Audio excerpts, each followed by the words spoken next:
welcome to my channel again. So today we are going to discuss about consistency. In the earlier videos we have discussed about many things. Not really many, but yeah, self-love, uplifting you like topics. And yesterday I thought if we wanna uplift someone or if we are loving ourselves, then a similar kind of topic comes as consistency. How does it work and how can we create this? So consistency is really very important in any kind of thing. Even we are studying, even we are working, even we are doing any work which is our responsibility. So जहाँ तक हमें पता है कि study एक ऐसी चीज़ है जो हमें अपनी ऊंचाइयों की मंजिलों पर छोड़ सकती है या फिर ले जाकर रख सकती है, या फिर हमारा काम जिसे हम जितने पेशे से करेंगे वो उतना ही बेहतर होगा और जिस कंसिस्टेंसी से करेंगे वो हमें उतने ही ऊंचाइयों तक लेके जाएगा. पर कैसे हम कंसिस्टेंस कैसे हो सकते हैं?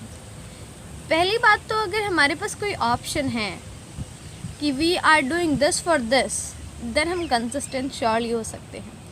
पर वो टॉपिक ढूंढना भी बहुत बार मुश्किल हो जाता है कि कैसे ढूंढे एक टॉपिक, कि how can we get a topic to be consistent.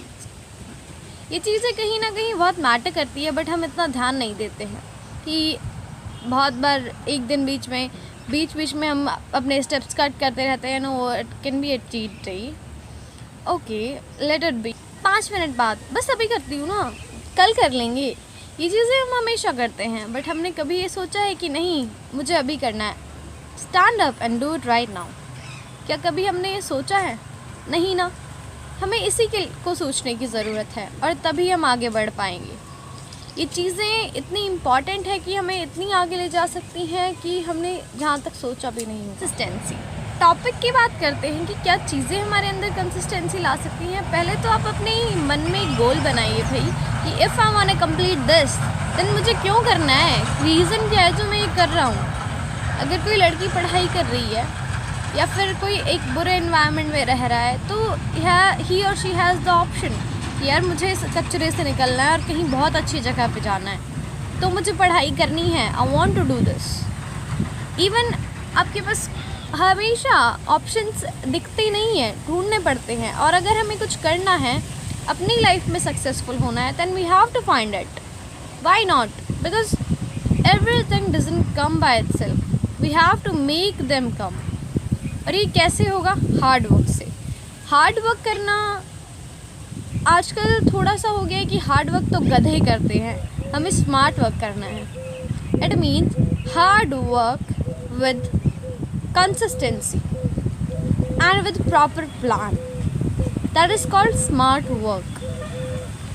ये बात कहीं ना कहीं सही भी है कि हार्ड वर्क तो गधे भी कर लेते हैं, हमें स्मार्ट वर्क करना चाहिए. And what does it mean?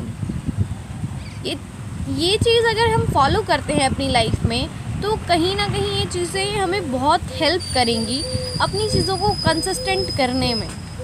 और ये चीज़ें कंसिस्टेंट तभी होंगी जब हमारे पास कोई ऑप्शन है, कोई गोल है, that we want to do this.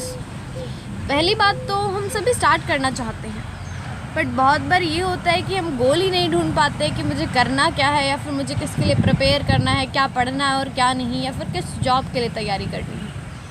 पहले हमें वो गोल ढूंढना है, फिर उस गोल को पाने के लिए जी जान लगा देनी है. जी जान कैसे लगेगी? जब आपके पास एक ऑप्शन होगा, यार ये नहीं किया तो ये नहीं मिल पाएगा, ये करना ही पड़ेगा, कोई और ऑप्शन नहीं है. जब कोई ऑप्शन नहीं होगा ना, तो वो जी जान खुद आएगा, वो जुनून खुद आएगा कि हमें ये करना है. We want to do this, not even we want to, we have to do this. ये चीज़ें इतनी इम्पॉर्टेंट है हमारी लाइफ के लिए, हमारी कंसिस्टेंट लाइफ के लिए, या फिर हमारी फ्यूचर लाइफ के लिए, कि इनको शब्दों में बयां करना थोड़ा सा मुश्किल है. पर अगर हम कंसिस्टेंट रहते हैं, अच्छे से पढ़ाई करते हैं, अपनी हार्ड वर्क को एक अच्छे वे में लेके जाते हैं, तो हम बहुत सी चीज़ें कर सकते हैं.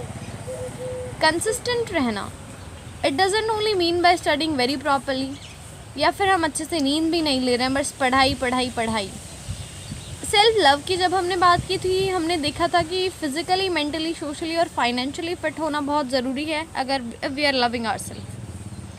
पर क्या ऐसा है कि अगर हम सिर्फ कंसिस्टेंट पढ़ाई को लेके हैं और हमारी फ़िज़िकल हेल्थ ख़राब हो रही है या फिर मेंटल हेल्थ ख़राब हो रही है, फिर तो हम बिल्कुल ही नहीं पढ़ पाएंगे अगर वो डिसमेंटल हो गई, राइट। तो हमें हर एक चीज़ को एक वे में लेके चलना होता है, एंड हर एक चीज़ जब एक वे में और फ्लो में जाती है तभी वो अच्छी लगती है। अब कुछ बच्चे या फिर कुछ मेरे जैसे लोग जो दिमाग से थोड़े से ढीले होते हैं, वो पहले दिन मोटिवेशन की कोई वीडियो या फिर मूवी देख के शुरू कर देंगे, बस पढ़ना है, और फिर 13-14 घंटे अच्छे से नींद भी नहीं लेंगे। ये सही नहीं है। अब कम करो बट प्रोडक्टिव करो, ये ज़्यादा अफेक्ट करेगा। अब क्वांटिटी की जगह क्वालिटी पे फोकस करो, विच मैटर्स। क्वांटिटी कोई नहीं देखता है, एवरीवन वांट्स क्वालिटी। आप बताओ, अब सूखी दाल रोटी खाना पसंद करोगे ज़्यादा मात्रा में या फिर कम मात्रा में शाही पनीर? इसीलिए हमें कहीं ना कहीं क्वालिटी इम्प्रूव करनी है। चाहे हम 4 घंटे पढ़ लें, but with good plan, with consistency and even with quality, तो वो 8 या 9 घंटे की पढ़ाई से कहीं गुना होगी। तो ये चीज़ें हमें मैटर करती हैं, एंड इवन हमें इन पर ध्यान देना चाहिए। हम आज एक कोई चीज़ देखते हैं एंड कल उसे इम्प्लीमेंट करते हैं, दूसरे दिन करते हैं, बट तीसरे दिन नहीं यार, परसों कर लेंगे, कल कर लेंगे। Why we want to do this? Why our mind is not thinking that we have to do it right now? These things we have to improve in ourselves if we want to become something in our life. If we want to make our parents proud, then we have to do this. Please subscribe this channel and press the bell icon for more information and more kind of videos. Thank you and have an awesome day. Thanks.